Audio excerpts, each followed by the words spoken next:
G'day, I'm Andy Anderson. Now it's estimated that there are over 300,000 New Zealanders living in Australia. Now in the coming weeks we're going to meet a few of them. We're going to discuss why they came here, why they stay here, the problems they've had, what they miss most about New Zealand, what they love most about Australia. We'll also be talking to Australians about what they feel about the New Zealanders living and working here. Some of these people you'll know, some you won't. But let's go and meet a few of them. One of the first places a lot of Kiwis hit when they arrive in Sydney is King's Cross. And the reigning queen here hails from New Zealand. Carmen, when did you first come to Sydney? I came to Australia in the 1950s, actually it was 1959. I came here because my mother passed away.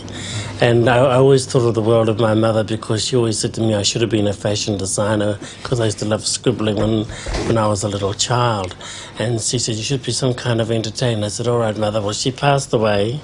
And I thought to myself, I was laying in bed in Auckland one night and I heard this most famous music that's been going for years called Everybody Loves Saturday Night. And I thought, oh, yes. I thought, oh, everybody loves Saturday night. I thought, oh, hey, King's Cross, here I come.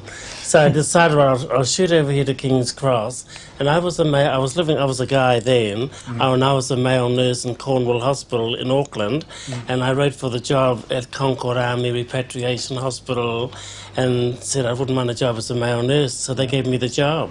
So I flew over here and grabbed the job, and I didn't like it because I got a culture shock.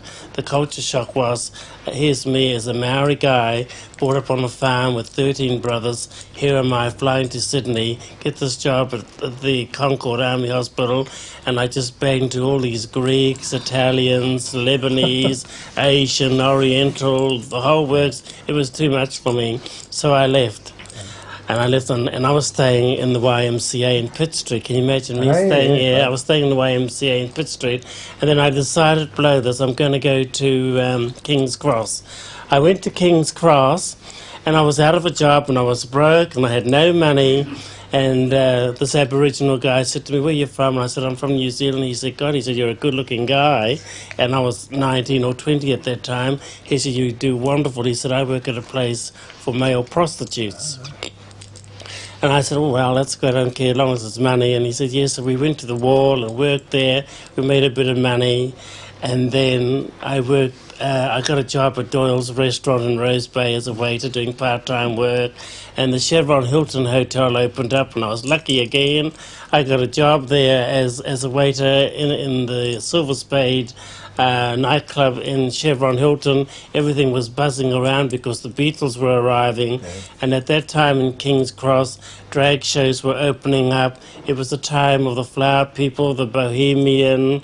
Everything was all happening that year in the 60s, Vietnam, and I thought, wow, I couldn't come at a better time. And then when the drag shows opened up in King's Cross, Les Girls and the Jewel Box, Purple Onion and Candies, these were all drag shows.